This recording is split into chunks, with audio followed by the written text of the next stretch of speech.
The difference between a percentage and a percentage point is something which I see many people tend to confuse. A percentage is a portion of a whole which is expressed as a number between 1 and 100. More specifically, I'd say that a percentage is a ratio which describes the relationship between two sets of numbers. So in order to calculate a percentage, you would take the rate of change, divide it by the original value, and multiply that by 100. There are different ways of calculating the percentage. So you could either use the original value, you could use the new value, or you could use some type of weighted average between the two values.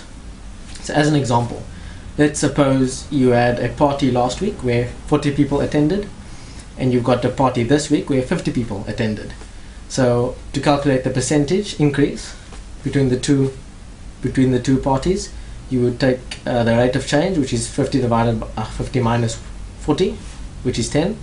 The rate of change divided by the original value, which is 10 divided by 40, gives you 0.25, and then multiply that by 100, which would give you 25. So in that case, the attendance between the two parties increased by 25%.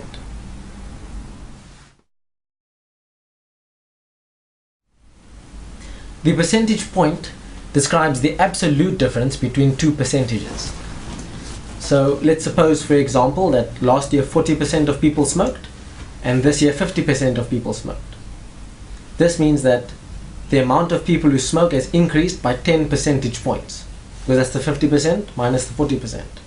So it is a definition of the absolute increase between two percentages. So, percentage versus percentage point.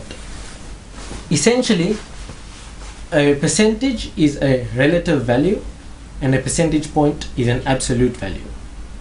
So the absolute value between two numbers essentially gives you the rate of change, and the percentage expresses this rate of change in terms of another value.